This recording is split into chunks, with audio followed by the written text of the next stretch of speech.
শেরপুর ও ময়মনসিংহের যোগাযোগ ব্যবস্থার আমূল পরিবর্তনে ২০২২ সালের মে মাসে নেওয়া হয় শেরপুর ভীমগঞ্জ নারায়ণখলা রামভদ্রপুর পরাণগঞ্জ ময়মনসিংহ সড়ক উন্নয়ন প্রকল্প।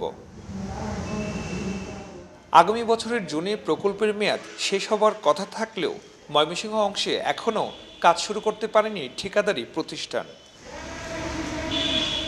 ময়মনসিংহের ব্রহ্মপুত্র নদের উপর রহমতপুর আর্চ স্টিল সেতুর প্যাকেজের কাজ পায় ঠিকাদারি প্রতিষ্ঠান ন্যাশনাল ডেভেলপমেন্ট ইঞ্জিনিয়ার্স লিমিটেড।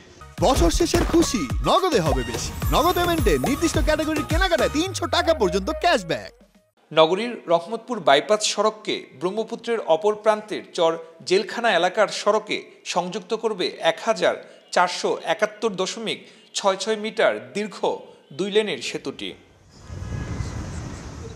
এলাকাবাসীর অভিযোগ, জমি অধিগ্রহণের আগে ঠিকাদারি প্রতিষ্ঠান স্থানীয়দের বোকা বানিয়ে ভাড়ায় টাকা দেওয়ার কথা বলে কাজ শুরু করতে চেয়েছিল। এতে ক্ষতির কথা ভেবে বসতভিটে ছাড়তে রাজি হননি কেউ। আঙ্গুর তো কিছুই না, আর এইটুকু না সম্ভব। তাদের জমিন বেশি এরাও পায় না, যাদের কম জমিন এরা কোন টাকা পয়সা পাইছে না। আমাদের টাকা দিব, আমরা জায়গা ছেড়ে দেবো। আমাকে টাকা না দিলে আমরা জায়গা ছাড়বো না। প্রায় 10 লক্ষ টাকার উপরে প্রতি মাসে, মানে এটা অ্যাপ্রক্সিমেটলি বলছি, আরও ইনিশিয়াল আরও কষ্ট আছে আমাদের। প্রায় 10 লক্ষ টাকার মতো আমাদের এখানে স্টাফের স্যালারি, জায়গা ভাড়া এরকম ড্যামেজ দিতে হচ্ছে। সড়ক বিভাগ নতুন এই সড়কটি নির্মাণে ময়মনসিংহ ও শেরপুর অংশে 2টি করে 4টি প্যাকেজে বাস্তবায়নের পরিকল্পনা গ্রহণ করে।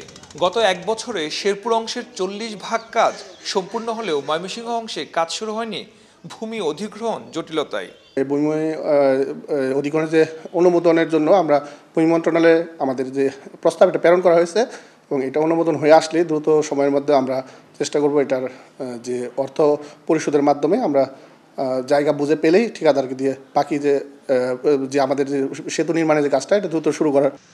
প্রকল্পের আওতায় রহমতপুর সেতুসহ নতুন 43 কিলোমিটার সড়ক নির্মিত হবে, যার ব্যয় ধরা হয়েছে 1,842 কোটি টাকা।